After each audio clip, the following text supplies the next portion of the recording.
Welcome to the final presentations of the Youth Summit Pitch Competition at the World Bank. We're happy to have such an amazing audience today and the delegates, right? Yesterday we had a lot of fun, happy hour. So thank you for being here. We also greet everyone watching the live stream from different countries on World Bank Live. My name is Juan Fernando Gomez, and I'm thrilled to be your moderator for this session. We will have fun. Today, we will witness some of the brightest young minds present their innovative solutions to digital inclusion, AI, and sustainable technology. We have representatives from our 6 finalist teams, 3 presenting in person, which are here, and 3 are going to join us online. But let's think a little bit about how this works. The summit actually represents a long journey for many of these people. Anibal, thank you for being here. Also, we also have to think in mind that we had 2,100 applications from 120 countries.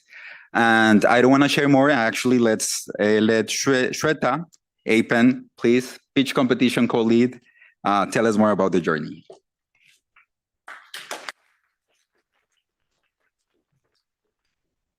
Thank you, Juan.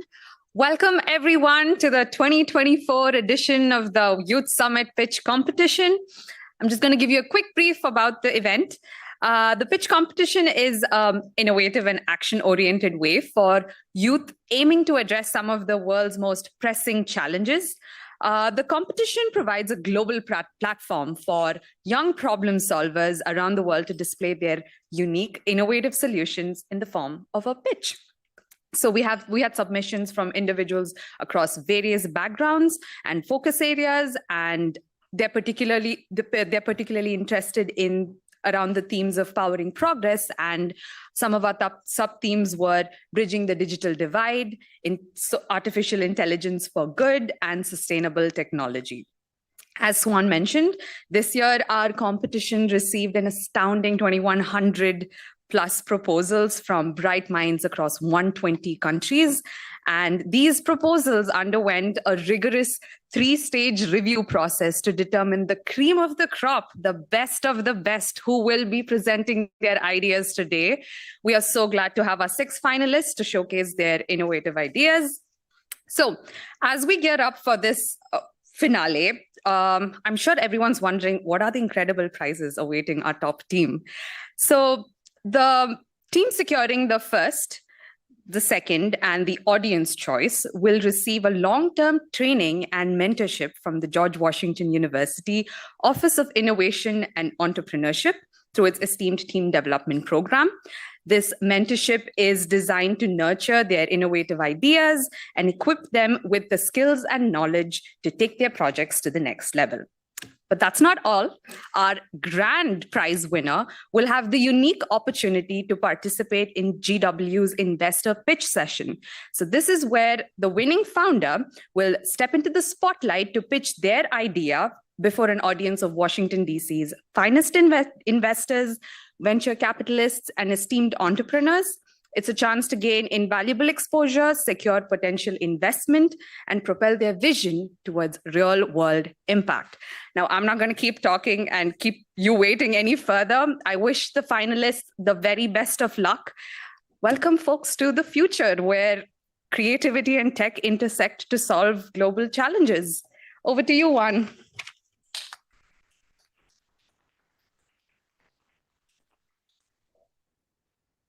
Thank you, Shweta.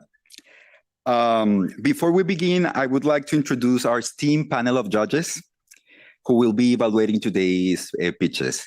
So please join me in welcoming Ho Ying So, who is a Global Portfolio Manager for Disruptive Technologies and Venture Capital at IFC. At this capacity, Ho Ying manages venture capital direct investment and co-investments, focusing on post-investment value creation as well as driving successful exits. Thank you, Ho Ying, for being here with us. We also have, Jim Chong, Associate Vice President for Research, Innovation, and Entrepreneurship at George Washington University. Jim, was previously a VC private equity investor and MIA professional, as well as a researcher at MIT, Harvard, and the University of Tokyo. Thank you, Jim, for joining us. We also have another judge joining us online, and this is Beverly Jansen Ho, Managing Director of Audit and Assurance at Deloitte. Beverly has 18 years of experience leading audits of global financial institutions and large multinational companies. She's passionate about championing diversity, equity, and inclusion in the workplace. And now, well, please, a round of applause also for Beverly. And now let's get into the rules of the pitch competition. Each team will have 6 minutes, followed by a question from our judges, from a round of questions. And let's be, we're strict with time. We have a big program to go with, so please keep it to 6 minutes. For our audience, you also have a role to play. So actually, you have to be paying attention all the time, because after each presentation, you can see that behind your chairs, every 2 or 3 chairs, there's a QR code. You will be scoring, you will be voting for the Audience Choice Award, which we will have at the end. Also, people joining us online will see a pop-ups on their WebEx screen. And pay attention. Make sure to evaluate and score the pitches fairly, and kindly note that voting is strictly for Youth Summit delegates only. After the polling exercise, we will have 2 minutes for the jury to ask questions and 5 minutes for the team to respond. Since our time is very tight for the Q&A sessions, please ensure that your questions and our answers are clear and concise. To our finalists, for questions that you cannot cover in 5 minutes, the team can respond in written of a format of stage. There will be a runner-up, a winner and a runner-up selected by the jury committee, and a winner selected by the delegates' votes. So once again, remember to have your devices handy to vote throughout the competition. And let's do this. Let's do this right now. Our first team, our first finalist is Selma D from Data Girl Technologies. Selma. Where's Selma? There she is. And then Selma is the visionary founder and CEO of Data Girl Technologies. Selma leads an edtech startup that empowers women in Cameroon with digital skills, impacting over 3,000 girls. Under her leadership, Data Girl Technologies is transforming how women harness their potential for monetization. Selma is also a 2022 Tech Woman Fellow and a Young African Leader at the European Union, University in Science and Technology Policy. Selma, you have 6 minutes to present.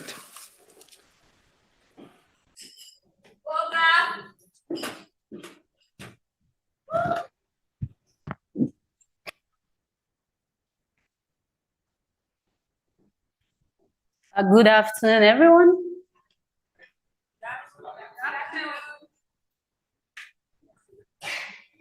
Okay, my name is Selma D. I'm a full stack web developer, and I'm also the founder of Data Girl Technologies. At Data Girl Technologies, we are fostering the next generation of female tech talents in Africa. We are doing this through a combination of trainings. We are teaching them how to code. We're teaching the girls how to design. And we are not ending there, but we are helping them to land tech roles in the tech sector, to land opportunities in the tech sector. The reason why we started this in the first place is because there exists a huge gender gap in tech. You see, just about 8% of software developers worldwide are female. These statistics are even lower for Africa, especially Cameroonians. What the Institute for the Future says is by 2030, 80% of the jobs that exist then don't exist now. And these jobs will be derived from new technologies. It's important that women come into the space to be able to benefit from these opportunities by 2030. The educational system in Cameroon does not actually provide us with the resources to be able to leave school and get a job. That is one of the things why a computer science student will graduate today but cannot write a line of code, and you'll discover that it hinders their opportunities to be able to get jobs in tech. The rising cost of tech boot camps worldwide is even a hindrance for some of the girls to get into tech. I am a product of a tech boot camp that costed $15,000. This is really high, and an average Cameroonian family cannot afford this amount to send their children to have this tech education. So our solution is actually an affordable 3-month intensive tech bootcamp where we teach these girls the MERN stack. We teach them how to build software. And the reason why we choose the MERN stack is because it's the most popular stack out there. So it actually increases their opportunities of getting jobs. We also run short courses like the UI UX design course, which runs for 6 weeks. There is a specialized solution that we offer called Tech for Biz, but this solution is only on demand. That is a solution that we give to small and medium-sized enterprises where they want to level their tech teams, or perhaps they just want to also teach their tech teams how to use some particular software. We usually target undergraduates and graduates who are pursuing computer science or computer-related studies in the university. This particular set accounts for 50% of our tech bootcamps. But with the ratio of school dropouts in Cameroon, just about 9.7% of high school leavers actually go to university. So we also target these dropouts and women who want to switch careers, perhaps from a non-tech background into tech. We also target this. This accounts for the remaining 50%. When we started our bootcamps in 2020, we had 10 early adopters. And in this 2020, we were able to make $5,000 in revenue. By 2022, we were able to run 4 bootcamps. And this means every bootcamp is 25 students. So we ran 4 bootcamps and we were able to raise $50,000. At the end of last year, we were able to make 50% more than we made in 2022. That's because we were able to spread from just offering these courses in one region to another region in Cameroon. Our students each have to pay $500. This is really affordable. And for 25 students, that is $12,500 for every bootcamp. If you multiply it by 4, the 4 bootcamps we run in every year, that is $50,000. If we do this in 4 regions in Cameroon, that is $200,000 in revenue in a year. Our profit, however, stands at $80,000 when we consider all the expenses. In the past 3 years, we've discovered that to be able to reach more girls, we need to be able to have an online platform where we can reach many more girls. And this forecast show that if we include our online platform, by the 3rd year, we'll be able to raise our revenue from $80,000 to $322,000. This actually is a graphic representation of what I just said. Every year, 9 million students in Africa graduate from the tertiary sector. About 10% of them are graduating from Cameroon universities. So our target is 1% of this 900,000 students, which is just about, our target is 1%, which is about 9,000 students every year in Cameroon. When we started during our first 3 years, we really concentrated on building credibility, brand recognition. We registered, we got the license to offer certificates in Cameroon. And by the 2nd year, we started working on partnerships to get many more companies to employ the girls that we train. Now we are more focused in building our online platform. And by the 4th year, we want to be able to have regional leadership. 5th year, we want to have global impact. Data Girl is run by 2 powerful women. My name is Selma, and this is Frida here, my co-founder. We have over 17 years of experience in web development and business leadership. Our team is very young and dynamic, as you can see. We are the only startup in Cameroon that focuses mostly on closing the gender gap. And the fact that we offer the pre-finance system of education where girls can actually pay, some of the girls can pay after they learn, makes it even easier for them to come in. Today, we are actually asking for $220,000 because we want to expand and run this program in other regions in Cameroon, and why not Central Africa? But if we get a proportion of this amount, just 50,000, we'll be able to start our activities. Thank you.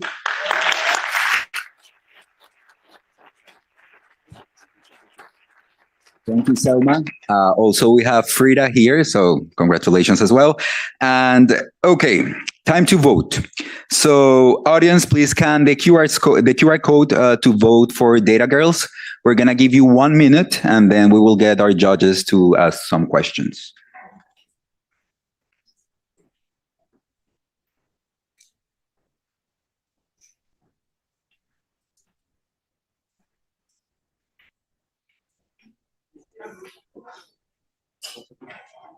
Thank you very much.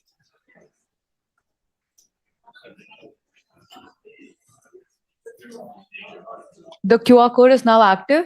So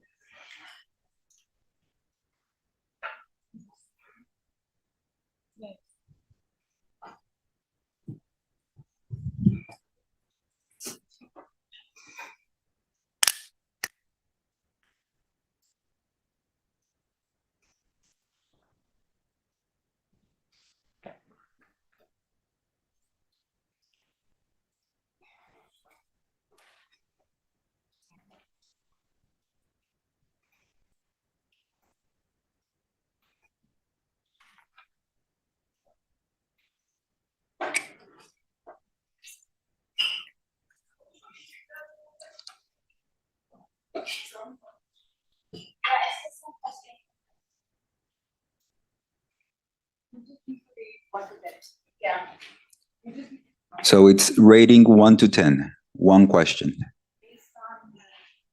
Okay, on the scale, right?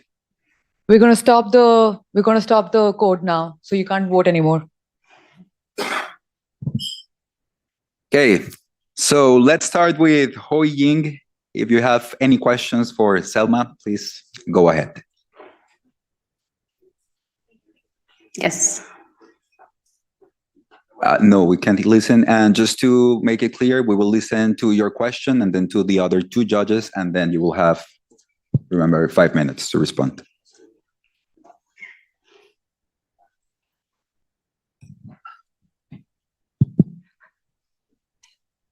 Selma, thank you for that presentation. Excellent initiative.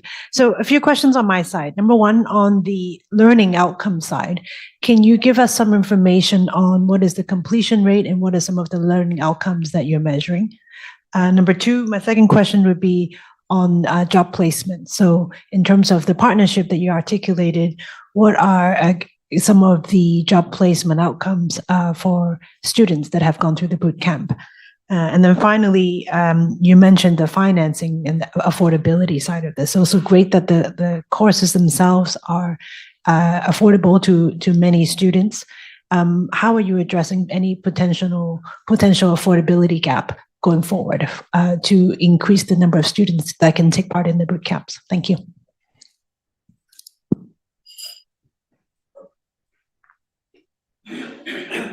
You take me.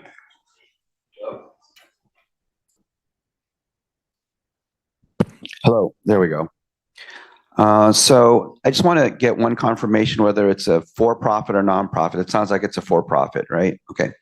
So then I'm interested in how are you able to keep the price point so cheap? I mean, if there's $15,000 versus $500. So what's your secret there? And then as you are scaling this up, how are you going to continue to keep it cheap? I'm guessing a lot of the instruction is maybe coming from you and your early team, but as you scale it up, you're going to have to start paying salaries and things like that. So how do you scale up and maintain your low cost point? Thanks. Thank you. And Beverly, you can go ahead. Thank you. And just to add to that, We can't hear you, Beverly. Can you please hear make me sure? now? Yes, now, please. Yeah. Yes. Thank you. Thank you. And just to add to that, I like the concept that it's relatively low cost and has the possibility of a broader reach. If you can share a bit more as you talk about moving beyond Cameroon and reaching out to Central Africa and other African regions, what is the potential number of participants you're looking to target, and what do you think the average cost would be at that point in time of this program? Thank you. And Selma, you have now 5 minutes. Thank you very much for your question. The first question was about how we intend to have still the same amount of students, even given the prices that we offer. So I did mention that for some of the girls, we do something we call the pre-finance system of education, where these girls can actually learn, and when they're placed in jobs, we get a percentage of their salaries. That is how we make sure that every girl that actually wants to study gets the resources. About the completion rate, we have over 85% completion rate. Like every girl starts. Most of them, like I remember one of the students that dropped out was because of her mental health, and this was because she did not actually make it in her high school final examination. The third question was about the placement rate. Our placement rate now stands at 30%, and we are working to have many more partnerships so that we can increase this placement rates, because right now we have 4 different partnerships, 2 in Germany and 2 in Cameroon. Thank you very much. Concerning the question about the being affordable, how do we struggle to keep our prices affordable? We actually incur a lot of expenses now. We've been able to, every bootcamp, like I explained, we make a revenue of 12,500 and the expense is 7,500. So every bootcamp that we run, every cohort, we make a net profit of $5,000. We've been able to stay sustainable because from the 10 early adopters, we discovered that this was a good range. When we started, we tried to charge higher. We've been working on the price. We've been using the data that we've given. We've been looking at what our competitors are doing. I will be able to understand that this $500 is the price that every girl is willing to pay to learn this particular skill. I think that for the US, my bootcamp was a US bootcamp, so everything is different. Cost, expenses, everything is different. Beverly, please, sorry, the question you asked, can you just repeat it? Yeah, if you could talk a bit more about the outreach, when you talk about beyond Cameroon into Central and broader Africa, what is the sort of number of participants you're anticipating in the longer run? And then how are you going to keep those amounts affordable for the broader African region? I did mention that about 9 million students graduate from African universities every year. And I was talking about the figures, the statistics for Cameroon, about 900,000. What we have noticed that a lot of Central African, students from Equatorial Guinea, from Chad, from the DRC, they flock into Cameroon to study. And that's because they believe that the educational system in Cameroon is more advanced than theirs. So when we are targeting these university students in Cameroon, we are in some way already targeting those in other Central African countries. But we are asking for $220,000 because we believe we want to take our awareness programs, we want to market in this particular Central African regions, let them know that this is what we offer, so they don't have to come to us, we can actually go to them. And the figures will definitely rise to over 1 million. 9 million, 1 billion, 1 million students every year to target. Thank you.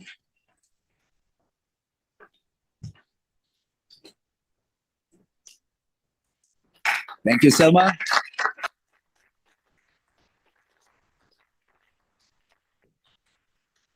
Next, we have Anibal Pineda Guzman, the founder.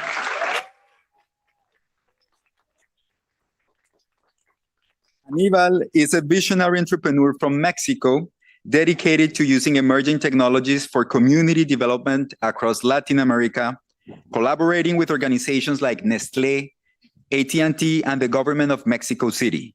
Anibal work has made a significant positive impact working with this organization. A cancer survivor, his journey is marked by resilience and a commitment to ethical excellence, earning recognition from Google and the British Council. Anibal, you have 5 minutes to present ECUBI.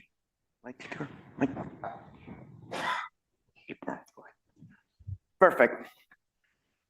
How many times have you tried to learn something different in an online course and you then abandon it?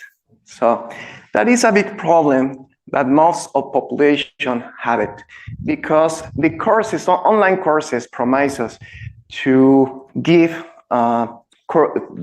education to all the world, but less than 2% of people are finalization their courses.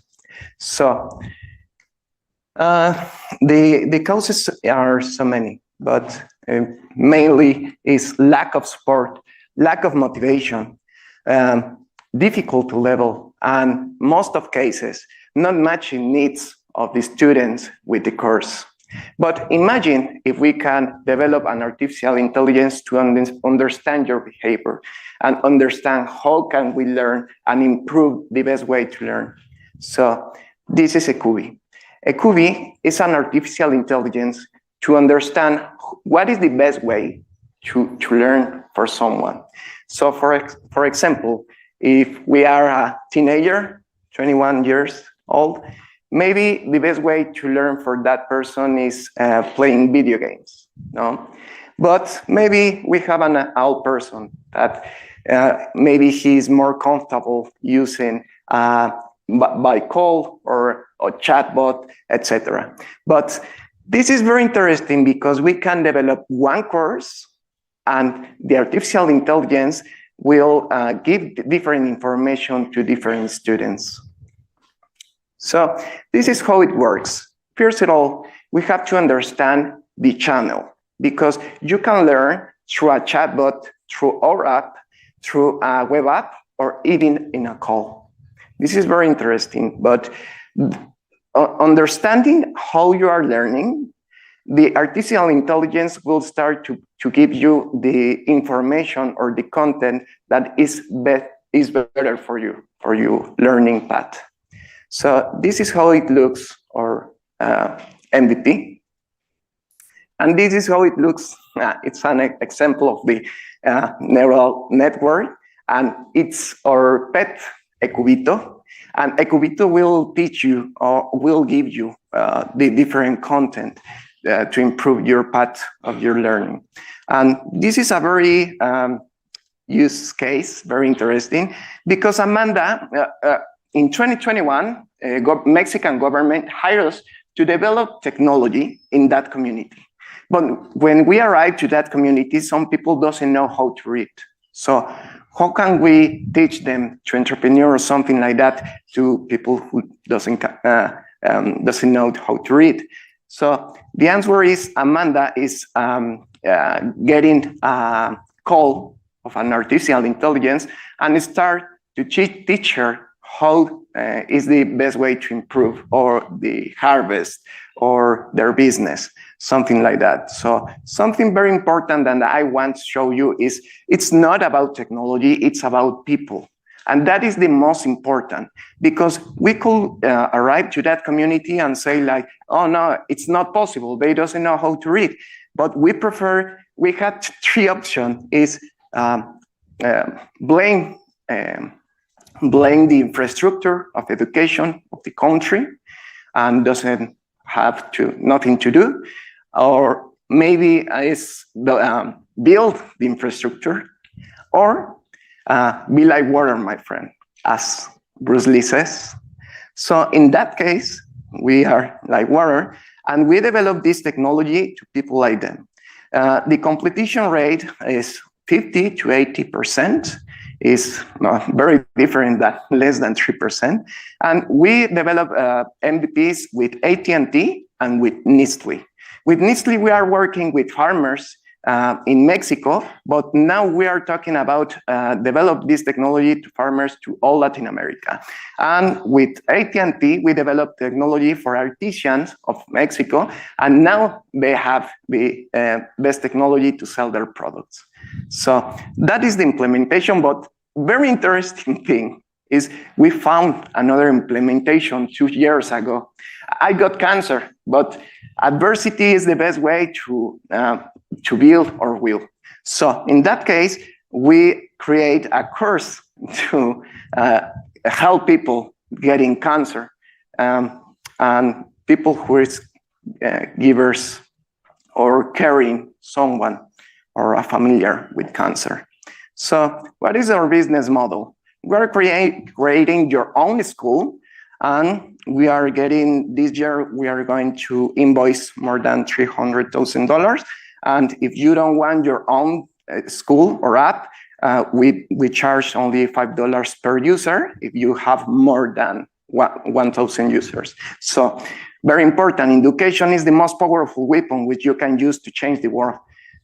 In the correct hands, it's very interesting what this can develop. So we are working with one of the most important universities in Mexico, and with Lefil, who is consulting in Swiss about gender. So we are developing a course for all women in Latin America about entrepreneurship. So this is the team, my proudest slide. Okay, thank you. Thank you. Okay, time to vote. Remember, scale 1 to 10. So you have 1 minute to do that. The voting lines are now open.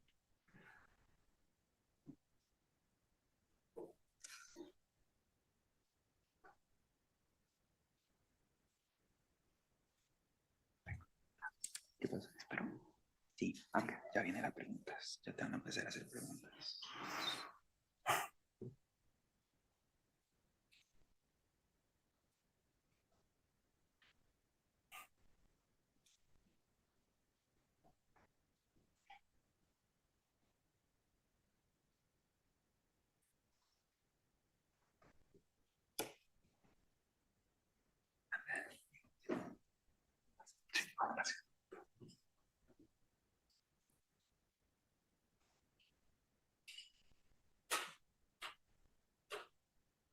Bueno, si no le entiendo, te pregunto.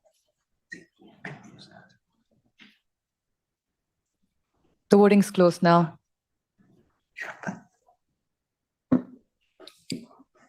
Okay.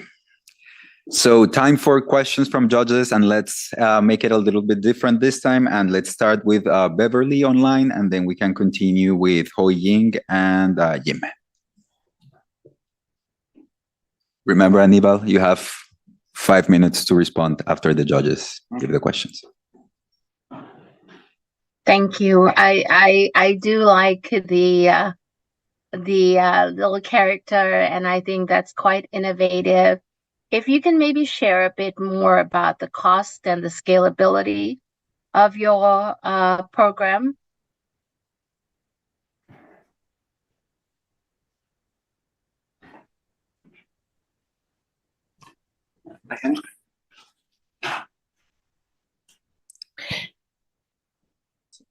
Thank you, Anibal.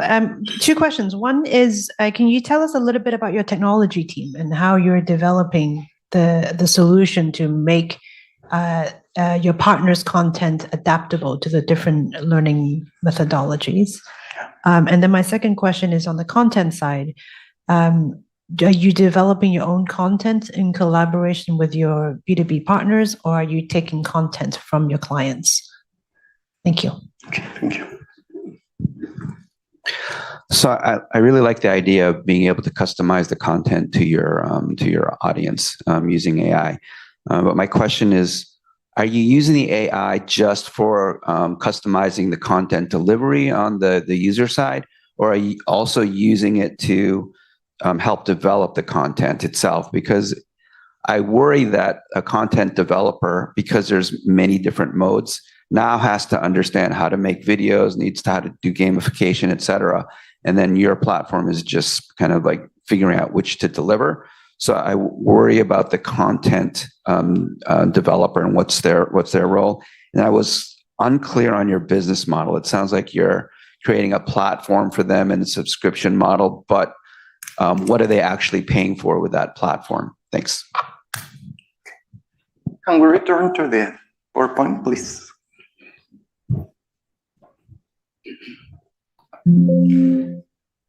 Okay, perfect. Thank you very much. Okay, to answer the first question is, what about the share and scalability? Share and scalability, we are working this project around the price. So it's very important.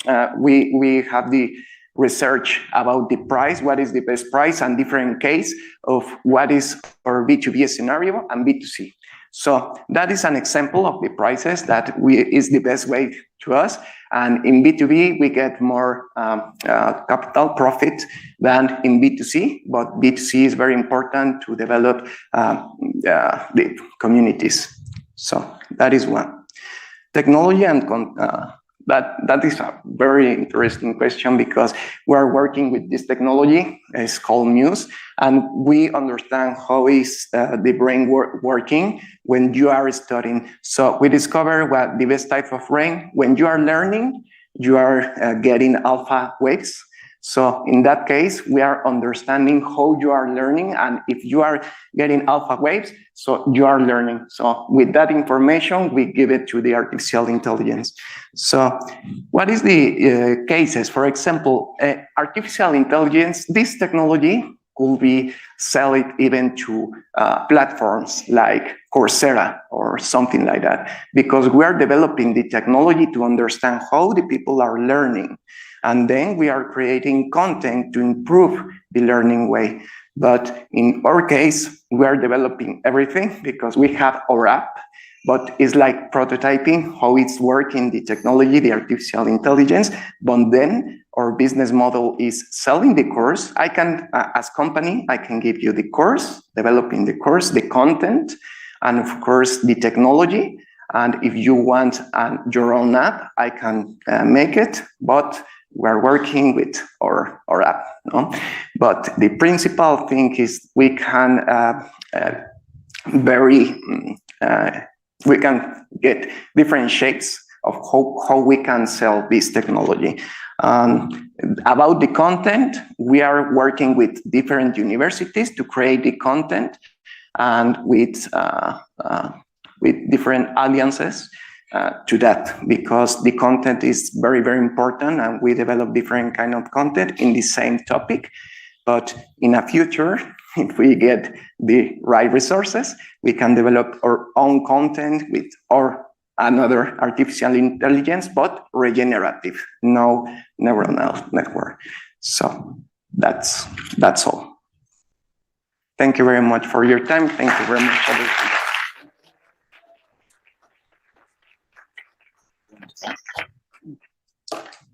That was great, Anibal. Now we have joining us online from the Lebanon, we have Guadaluna Chai, co-founder and CEO of LUXEED Robotics. With a background in mechanical engineering and project management, Guadaluna leads an agtech startup revolutionizing the herbicides industry through lasers and AI. She has successfully secured funding for R&D and market development, driving the company's vision forward. Guadaluna is also a mentor to other startups and an advocate for women in tech. Recently, her team won third place at the Arab Youth Hackathon COP28, competing against over 2,000 applications. Guadaluna, you have now time for your presentation. Hello, thank you.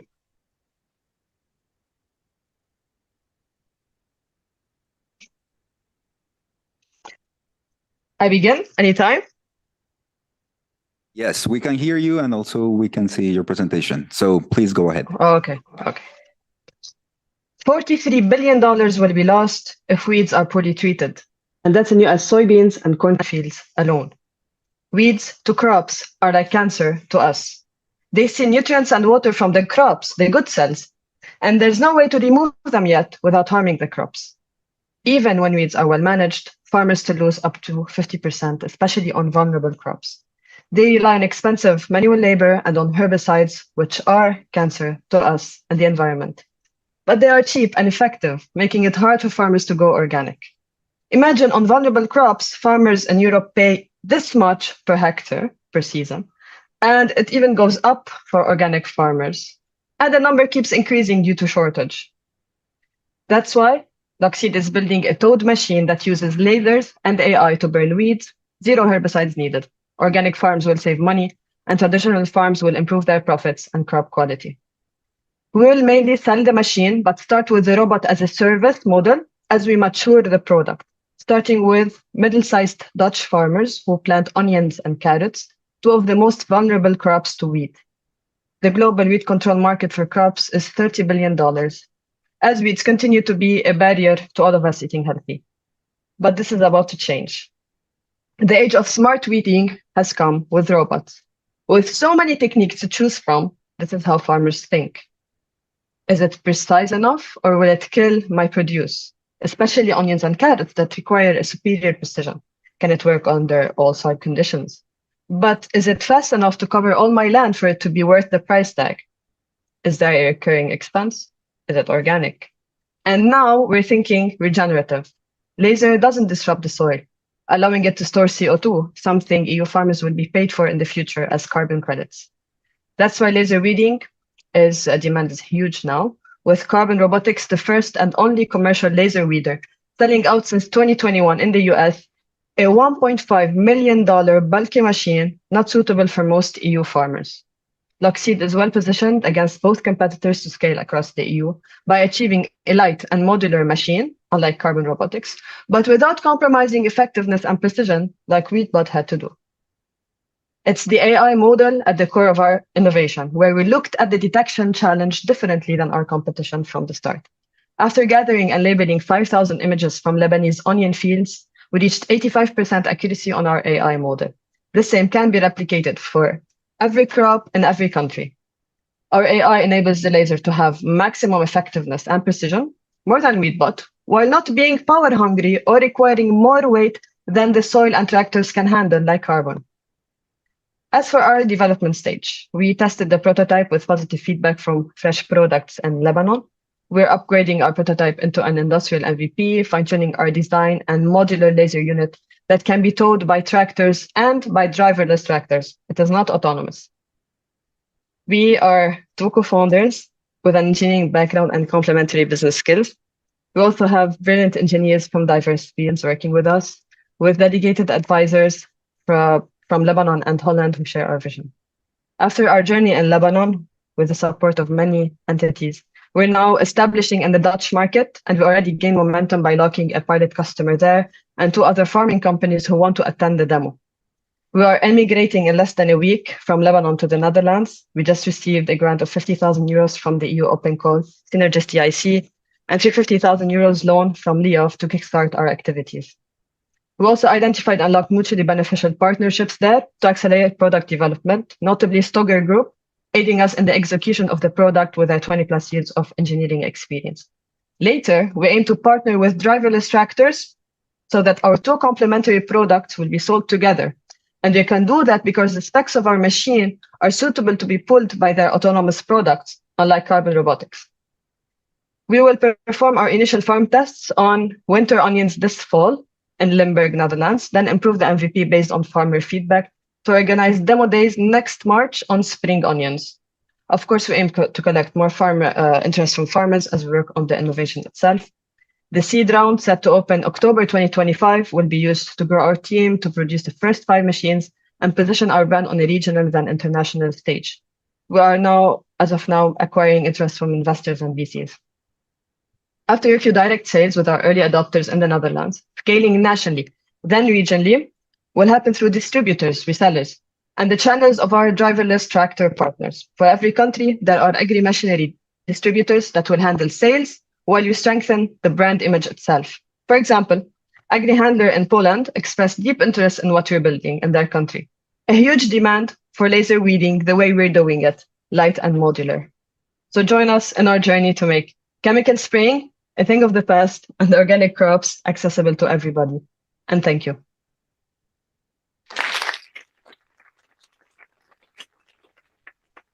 Thank you, Guadaluna. Now we have voting time again, and they will let us know once the poll is open. The voting has started. Perfect.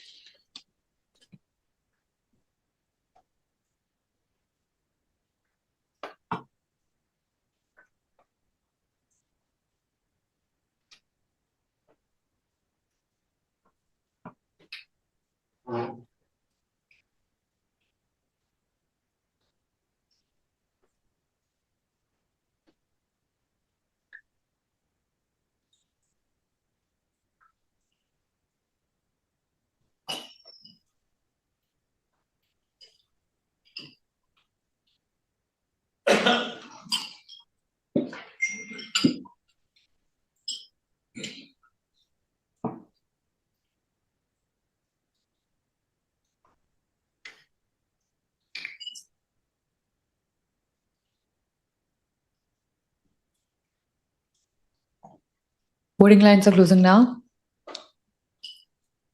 Perfect. Now we go for the time with our judges, and let's start right now. Let's start with Jim. Great, thank you very much. I just have to say, wow, that's a really innovative, interesting technology that you've developed here. Thank you. I guess my questions are going to be around the technical feasibility and the cost feasibility. So I heard you say that you have an 85% success rate with identification, but I'm wondering about the what kind of feasibility studies you've done around the eradication, whether the laser is effective, what's the speed that you have to go on, et cetera. So if you can talk some more about the technical feasibility proof that you have, as well as the cost effectiveness compared to other methods. Thanks.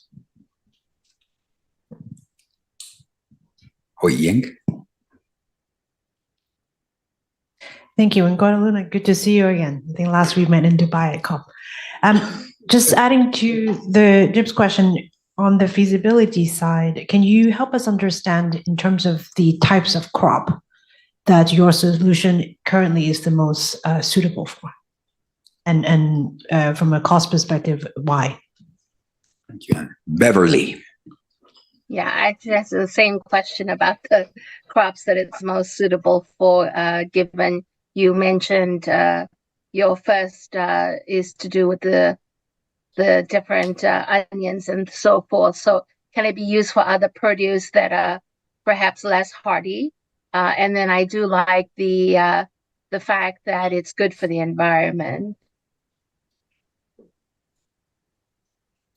Okay, Guadaluna, you have now 5 minutes to respond. Okay, I don't know why, but the last question wasn't very clear. But yes, regarding the technical feasibility, the robot cost is not easy. It's asset heavy, actually.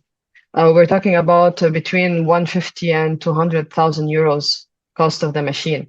But we're selling it at around 600,000 euros, 600, 700, which is almost 50% what Carbon Robotics is selling now.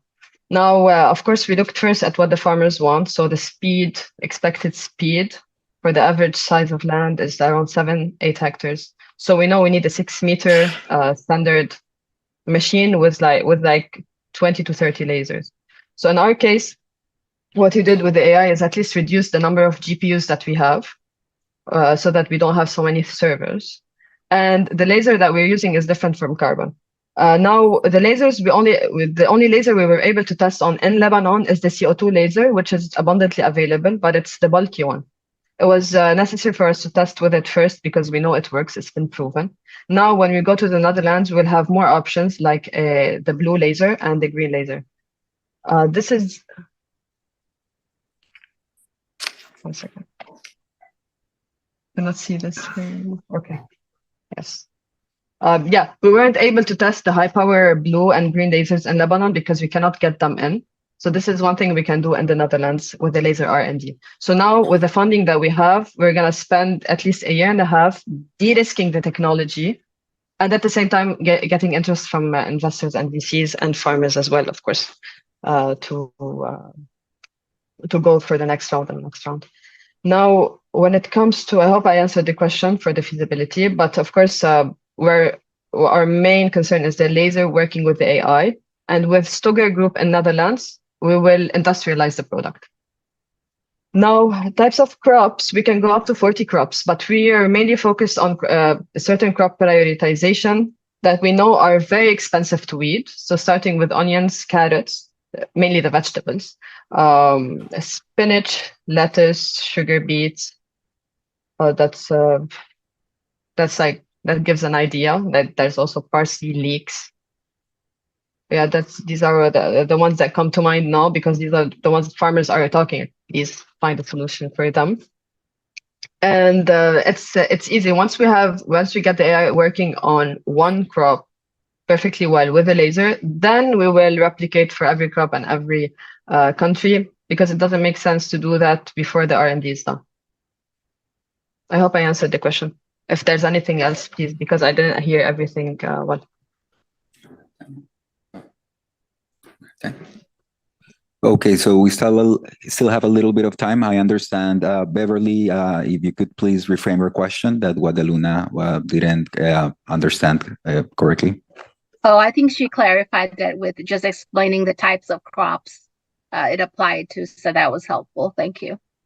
Okay. Okay, thank you, Guadaluna, and Thank you. a round of applause.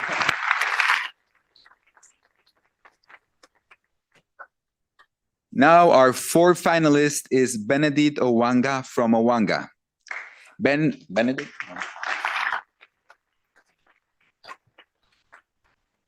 Benedict is a recent law graduate from Emory University and a dynamic social entrepreneur. Born in Congo and raised across South Africa and Canada, Benedict co-founded an innovative on-demand electricity service that users of recycled batteries and plastic bottles to manufacture portable battery packs.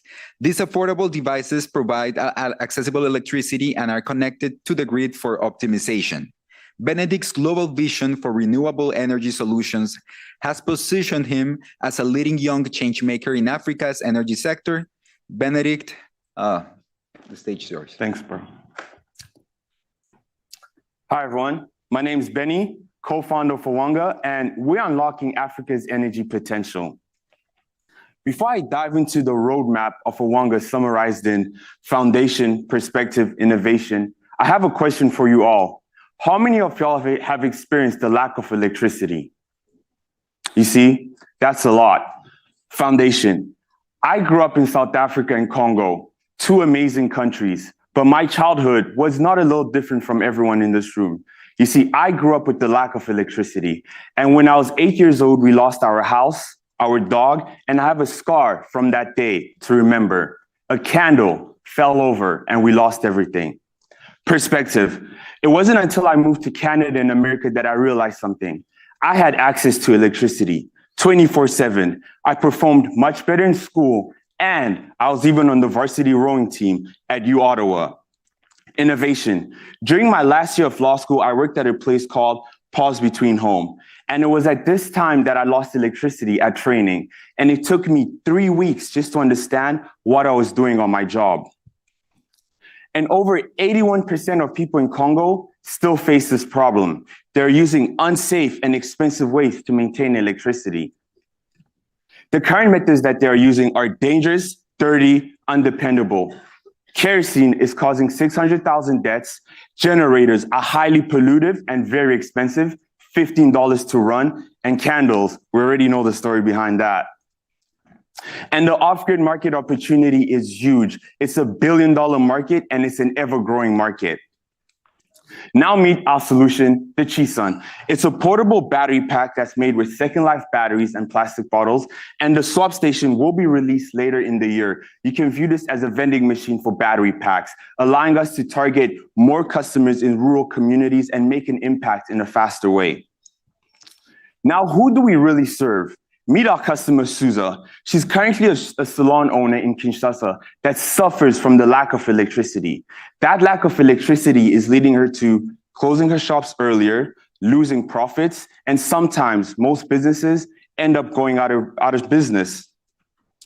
And like I said, we have a rental model that works for $2 a day. How does it work? You rent a battery pack from us, you pick it up at our location, you use it for 24 hours, you return it the next day. You don't handle the charging, we handle it ourselves at our facilities that have solar panels installed in it. And now our innovation is also our IoT. Every single one of our battery packs are connected to the grid, allowing us to track where our battery packs are going and to collect important data information to move our customers from this simple solution to officially putting them on the grid.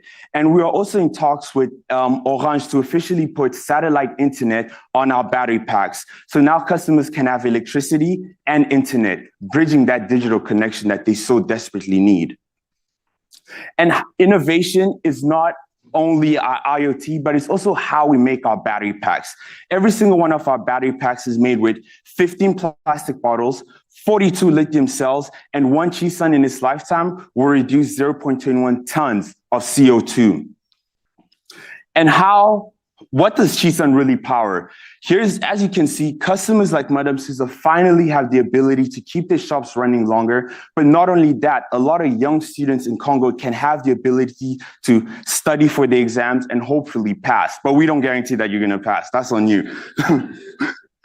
And how do we make revenue? Well, we make revenue in two ways. We rent it out for $2 a day and we sell it for $250. A huge chunk of our revenue actually comes from selling it, and it costs us $80 to produce. We officially launched in December with 25 battery packs to test the market. And I'm happy to say ever since December, we've made at least $40,000 in sales, and we're projected to make $1 million in revenue this year. And our innovation is also electricity as a service. Cost effective, $2 a day compared to the $15 that they're spending. It's locally produced. We use readily sourced materials, so we control our supply chain, and it's powered by the sun. Gone are the days of those harmful, toxic generators that people are using. And when it comes to comparison, there's no comparison. We're portable, renewable energy, 6-year lifespan, and we use e-waste. We do have a competitor called Ready that does something very similar to us. But Ready, on the other hand, gets most of the components abroad and just assembles it while we control our supply chain, building everything in Congo. And we are raising a small round of $350K, and that $350K we're going to job creation, giving the much needed students the job that they need.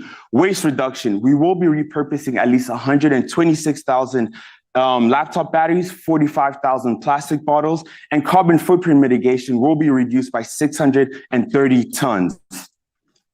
And here's the Owanga team. Every single person here has either worked for a climate tech company, and we have that experience. And we just recently onboarded Emmanuel, who's sitting right there, and he previously worked for a lot of startups in DC. And here's a list of our mentors. Every single person of our mentors has either started a company that got acquired or worked for a company that later did acquired. So we have that experience. Thank you very much. Free Congo and free Palestine.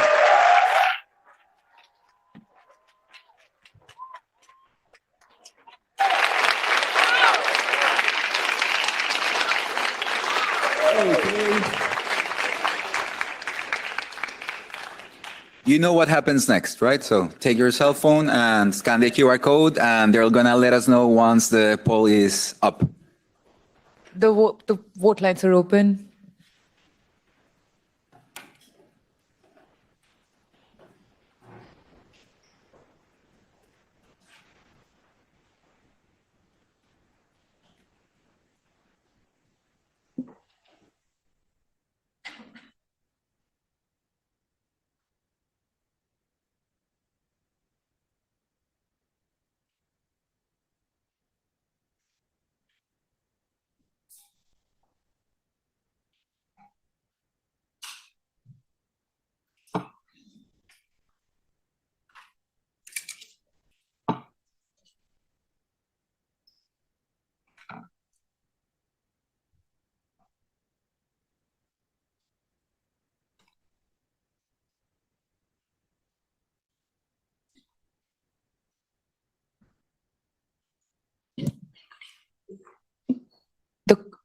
It's closed now. Thank you.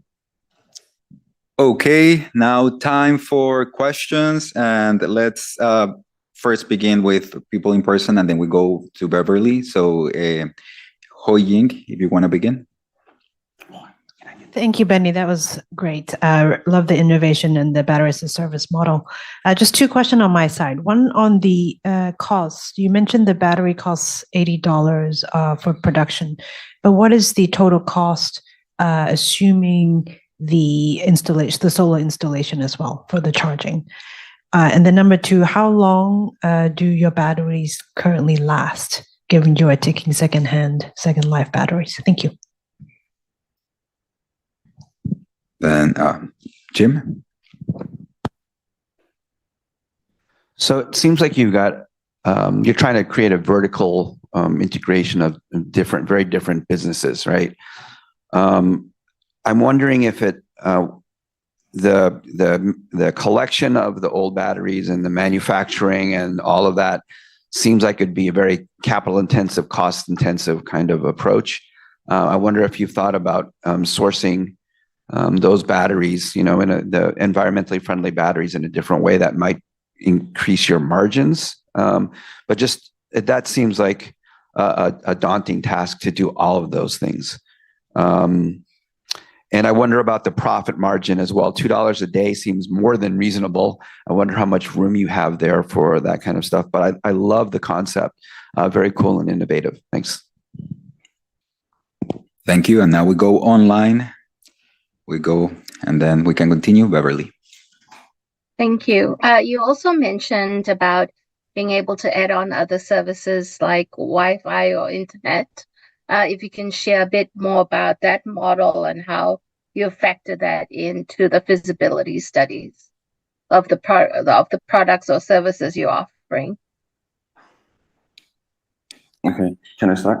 Yes. All right, for sure. So to start off with the cost of installation for solar panels. So the way it works is that customers do not need to buy the solar panel. So for the rental model, we are targeting business owners that have inconsistent electricity. So let's say you're a business owner and you lose power today. You can come to our shop and pick it up. So we have solar panels installed at our facilities. And it costs to have all those solar panels installed, it costs at least $1,000. And with that, that's how we're charging our battery packs. And secondly, you mentioned how long do they last? Since this is still, we recently launched, we're still doing a lot of testing, but from the testing the data that's giving us is that our battery packs can at least last for 5 years. And it has a 15-hour range of usage.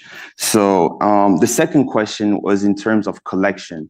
So the way we've really gone about collecting it is through partnerships, because at the end of the day, we are just a battery manufacturing company, but we have a partner in Rwanda that's collecting all these second life batteries. We give it to them, they analyze it, and they send us back the good one, and then we just build it ourselves. And the third question was satellite cost. Yes, in regards to satellite cost, this is something we haven't really done a feasibility test just yet, because this is something new that we're testing it out.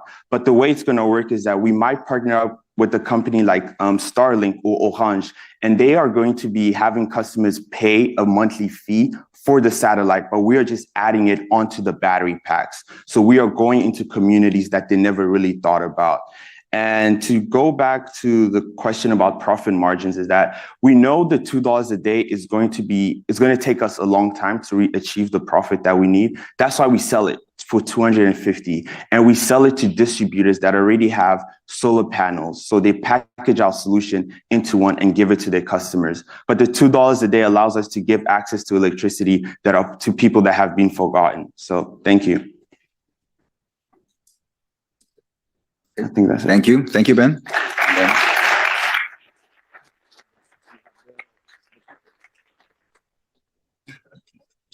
Thank you.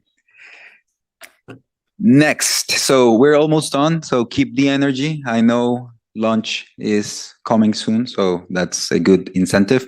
But let's now continue. Joining us live from Mongolia, we have Bilgudei Gankhulug from Sustainable Nomads, a remarkable social entrepreneur. Bilgudei has dedicated the past 5 years to addressing critical issues through innovative technology. Currently working at a climate tech startup, he has developed an agri-tech solution for herders, showcasing his commitment to sustainable development. Despite facing early entrepreneurial challenges, including a failed business venture at just 15 years old, Bilgudei has continuously learned and adapted, striving to create meaningful impact through his ventures. Bilgudei, the floor is yours. Hello, everyone. My name is Bilgudei. Greetings from the land of nomads. Next slide. So there are 3.4 million Mongolians in the country, and a third of them are herders, and they are raising around 65 million livestock. So these people are carrying our culture of generation and thousands of years, but the current condition are driving away these people out of their cultures. Next slide. So the biggest obstacles the herders face right now is what we Mongolians call zot, which is a very harsh winter condition where lots of livestock die. And even my family in 2009 lost all of our livestock and moved to the city. And in that year, 10 million livestock died, over 20% of the whole livestock population. And so it has been a once in a decade kind of event, but it's been happening almost every year recently. This year, for example, 8 million livestock died. And in fact, 87% of the livestock loss happens to this ZOTs, and 57% of the herders' resilience capacity index are below average. Next slide. So this has largely been the result of climate change. The temperature in Mongolia have risen 2.2 Celsius, and this has resulted in the desertification and rainfall decrease and frequency of natural disasters such as ZOTs. Next slide, please. There are a lot of economic barriers as well. So currently the herders' income source mostly comes from goat and sheep wool. And even though we have almost 25 times our population of livestock, we're not able to export it to other countries. And because of that, 70% of the land is overgrazed up to 2.6 times. Next slide. And there's a very high rate of poverty among the herders as well. So there are 248,000 herders in Mongolia, and they are living on $1,000 to $5,000 of annual income. And 3 in 5 poor people in rural areas are herders in Mongolia. Next slide. So we sought for a solution, and we've built our Nomad app. So the herders will be able to get the most useful information to make their lives a little bit easier and more efficient. Next slide. For example, from the satellite images, we're able to calculate the open waters that the herders can use to water their livestock, and also the grazing location where the herders can also graze their livestock, and even give them the weather location depending on their area. Next slide. And also one of the biggest and most important features of our app is livestock tracking.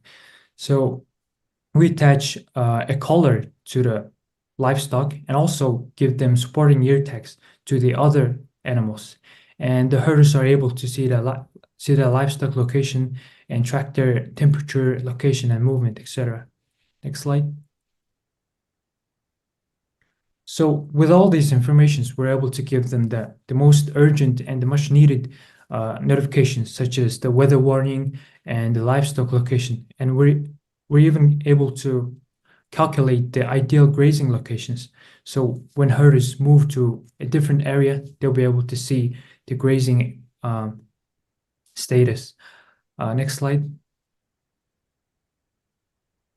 So there's an official website for ZOT and drought risks, but the herders are not able to access it because it's web-based. So we've integrated it to our app, and the herders are able to get the information depending on their location. Next slide. So this could improve the herders' livelihood and safety. So it improves the disaster resilience and prevent livestock loss, and also, most importantly, prevent herder mortality. There are a lot of incidents in Mongolia where herders go after their livestock during blizzard and they die. So we're trying to prevent that. Next slide. Also, we've built a livestock marketplace, which is based on blockchain. So on the market, the inspected meat sells more than 40%, and that could improve the herders' income, almost double it. Next slide. So with more income per livestock, the herders are able to raise less livestock and earn more income. So this could decrease the greenhouse gas emissions, reduce overgrazing, and minimize soil erosion. Next slide. So the progress we've made so far is we have 340 herders using our app, and we have 260 farms on the platform. Next slide. And the business model comprises of direct sale of GPS trackers and satellite users. We have monthly fee, and we also take charge of 10% of every transaction on the livestock marketplace. Next slide. So we've been able to raise 600K, and now we're looking to raise $1.5 million. And Bilgudei, I'm sorry, time's up. Okay. Thank you. No, thank you for your presentation. And now,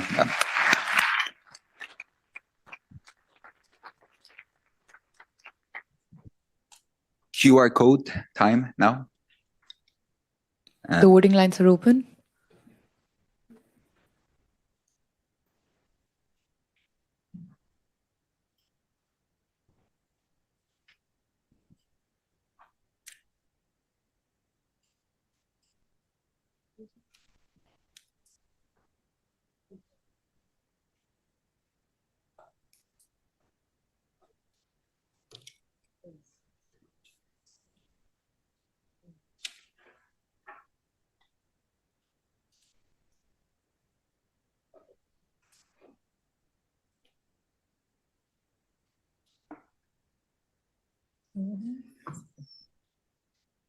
Give me a second.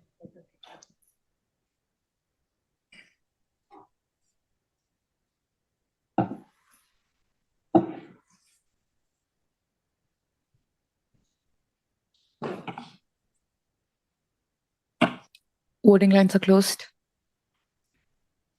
Time for questions. And now, Jim, we can begin with yours.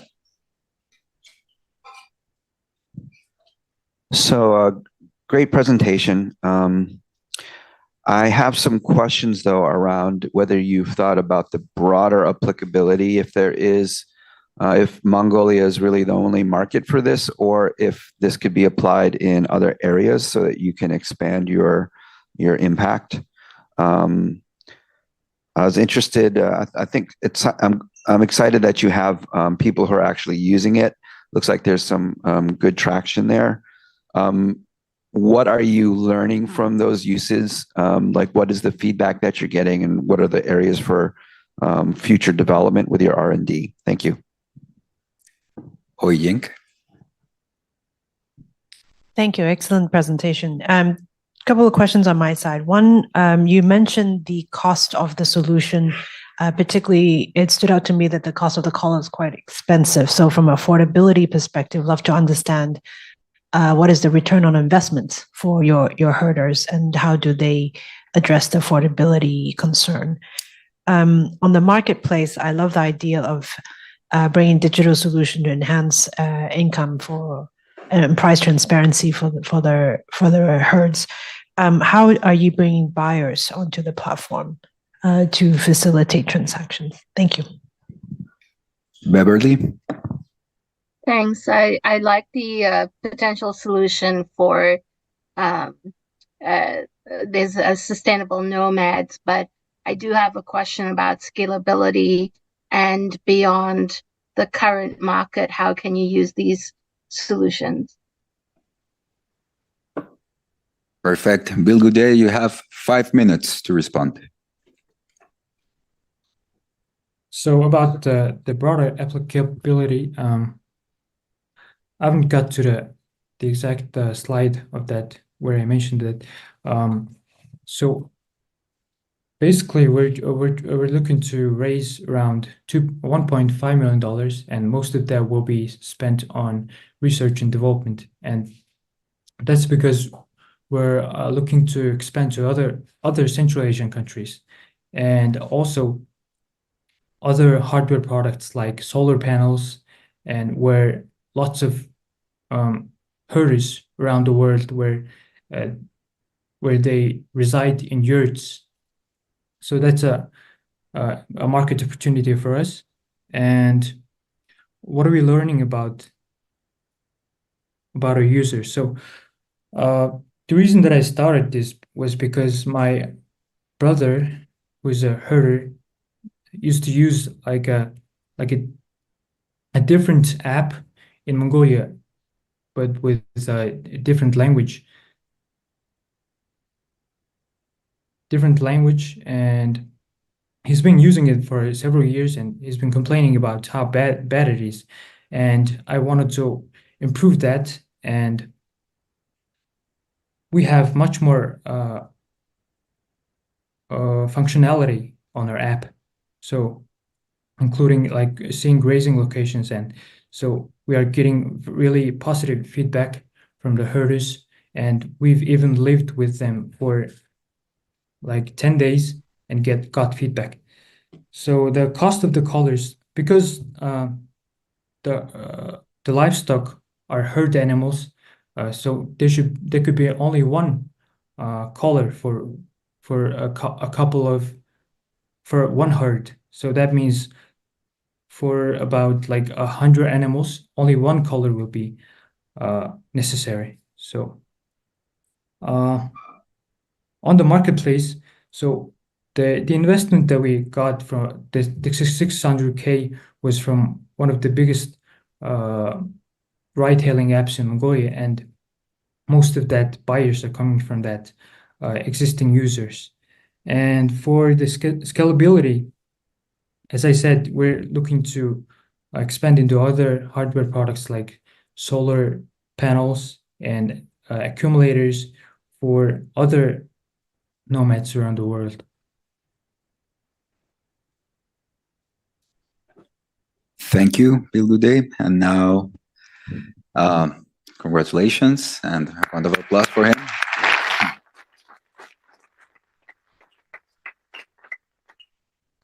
Our final presenter is joining us also online, live from London, is Hendrik from Tulibot, a dedicated community servant and education advocate from Indonesia. Coming from an underprivileged background, Haris founded Lensa Pendidikan Indonesia, which now boasts 20 branches. His leadership has been recognized with prestigious awards, including the Young Leaders for Indonesia by McKinsey & Company and the Young Southeast Asia Leadership Initiative by Barack Obama. Currently pursuing a master's degree at Imperial College, London, Haris co-founded Tulibot, smart glasses that aid deaf communication, earning accolades from Google, Microsoft, and more. Haris, your 6 minutes start now. Okay, I want to start my presentation in 3, 2, 1. So, ladies and gentlemen, very good afternoon. I'm Hendrik. So, I would like to give you a question to reflect, but you don't worry, you don't need to answer it directly. So, have you ever imagined that not all of us are blessed enough to get the opportunity like us? The opportunity to listen to the beauty of sound. This afternoon, I want to tell you a story of a girl, my best friend named Kayla, who was born partially deaf and student. So as a student, being involved in group discussion is her daily routine. But the problem starts when she faces a group conversation, because at that moment, she already left the topic of conversation. Next slide, please. But Kayla is not alone. A growing number of 460 million people worldwide are struggling with hearing losses on day-to-day basis that hinder their ability to access essential aspects of life such as education, work opportunity, or as simple as everyday conversation. Next slide, please. The current existing solution faces many challenges, such as delayed speech recognition system. It's quite expensive utilizing hearing aids or limited participant because can only work for one-to-one conversation. Next slide, please.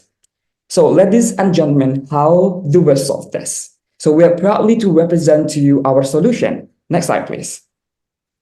Tulibot is an innovative solution that revolutionizes group conversation among the deaf by transcribing, capturing, or even visually presenting conversation that highlighted our unique feature, who says what, and we are offering 10 times cost reduction for the company that utilize hearing aid in their daily operation. Next slide, please. So, only 3 simple steps. First, connect your smart glasses to phone and open Tulibot apps and use VR mode and wear and see real-time caption or translation. So when you're having a conversation and you're wearing the smart glasses, the conversation directly appears in the rear view of the users. Next slide, please. We touch upon different industries and platforms such as retail, worship, education, health, event, and workspace. For those of you really interested with our product, please scan this QR code to see the live demo. Next slide, please. So let's talk about we are over 7,000 people of that community that already use Tulibot, and this is what they say about our product. And I want to highlight one person from eastern part of Indonesia, Stefani Krisma from Jayapura, from rural areas. She said that Tulibot captioned all online classes to develop her professional skills. Next slide, please. So this is our financial projection. For 1 year operational costs, we require like 13,000 USD, with the gross revenue estimated like 72,000 USD, the aiming 20% growth each year. Next slide, please. So this actually delves into our market size. We touch upon Indonesian and Singapore transaction market with a 10.3 million USD. It's a huge number to sustain this business. Next slide, please. So let's talk about what is unique about our technology. So traditional speech recognition system can only work for one-to-one conversation or dictation purposes. But our product is the world's first device that can capable to transcribe up to 95% accuracy, even with the presence of background noise, with more than 125 languages all over the world. Here is the business model. First, we offer like software platform that offer like premium subscription and smart glasses and microphone one-time purchase. Next slide, please. So we have collaborated with more than 40 government and institutions, from ASEAN Foundation, NGO, Oil and Gas Company, Indonesia's Ministry of Education, US Department of State, or the largest most in Southeast Asia, and they all come to agree that our product symbolizes an effort to create inclusivity for the deaf community that might be left behind this time. So let's talk about our traction. We started our product in 2018 and we have our first MVV, and by that we won several competitions from Google and Microsoft. We launched in many platforms, and this year we won the Social Impact Award from the Imperial College London, the UK Flagship Entrepreneurship. We're currently Indonesia's patent pending, and we recognized by our Mr. President Republic Indonesia for our national innovation product, and we collaborate with Pertamina to establish Dev Cafe, and we employ the deaf as a worker and utilize our product as a tool of communication. And what we're expecting: funding, early adopter, advisor, and tech hardware manufacturing. For those of you really interested with our product or know about the information about advisor, please contact me on LinkedIn, Hendrik. Next slide, please. So how actually we do this? So we're coming from comprising background and diverse background, from product manager, business consultant, social impact award from Barack Obama scholarship, and 430 under 30. We create business that generate impact for communities. So it's come to the end of my presentation. I would like to close my presentation with the British Sign Language. Hopefully it can matches with our lovely sign language interpreter in the right corner of this. So once again,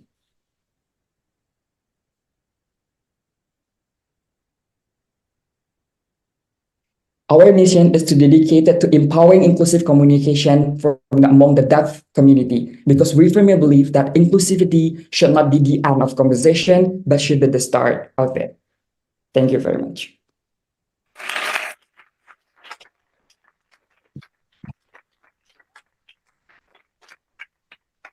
Thank you, Harris. And now time to vote. The voting lines are now open.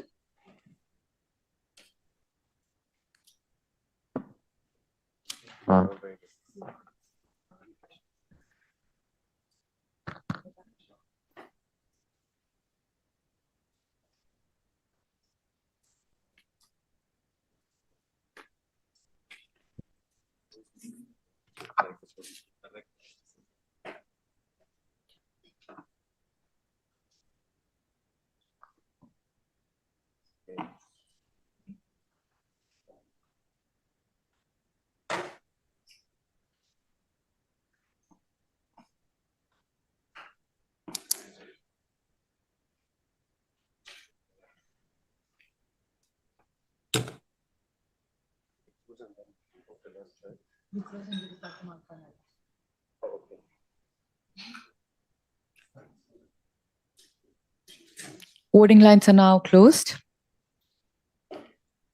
Okay, time for questions from our judges. Let's start with Ho Ying.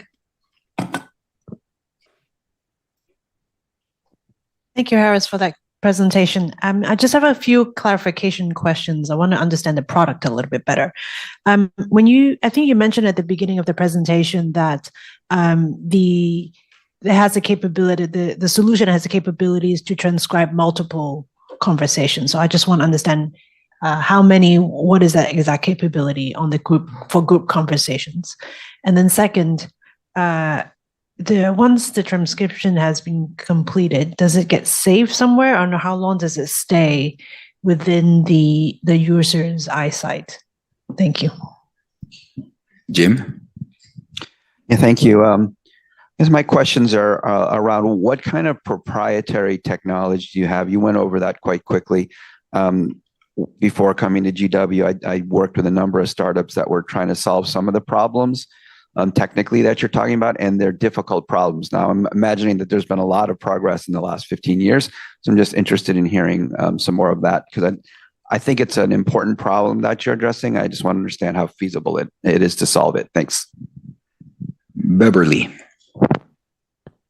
Could you share, you talked about how much it will cost and the subscription, but could you share a bit more about how much it costs to make versus to sell this product? Thank you. Okay, Harris, remember you have 5 minutes to respond to these questions. Okay, thank you very much. I think that I want to answer the first question about multiple conversation, how much people actually involved in the conversation. So it's max to 10 people in the one group. So basically the smart glasses actually capture all of the conversation that are actually happening and existing and the group of people. So why is this really important? Because knowing the fact that the conversation mainly focuses on the group conversation. So that's why we're creating this product. So how long it actually saved in our platform? Well, it's actually lifetime time frame, because when you access your own account and you have like all of the conversation like transcription or something, it's actually saved in your own account. So I think that is saved time for the lifetime. I fully answer your question.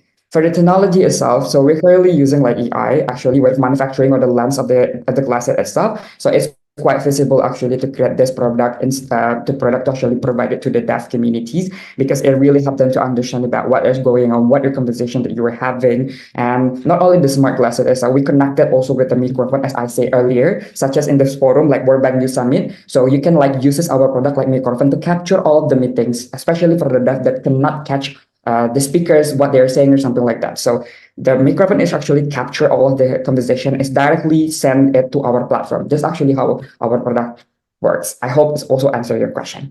So the last questions, how much it will cost and it costs to make. So it's actually there are 3 products. The first is premium subscription. We offer like 0 to 19 pounds sterling, or around 15 USD. So for the software platform, so for the smart glasses and also microphone, we offer like 150 USD. So how we make one smart glasses from our manufacturer, it costs more than like 30% below around the reduction of that. So in order to create or in order to generate like more cheaper product, we can like do like a massive production for that. Yes. Or I really hope that it answers your question. Thank you, Harris. And then let's round of applause for him.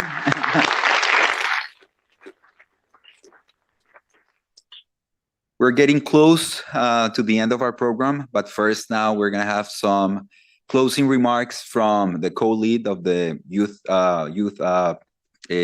pitch competition, Mustafa Salem. Thank you so much, and I know how hungry everyone is, especially after such a long day. I just want to take the opportunity to thank Jim, Hoying, and Beverly for their time and supporting entrepreneurs globally. I want to congratulate the finalists, but also the 2,100 people who submitted their applications globally. We understand how difficult being an entrepreneur and the time taken to provide these pitch decks is.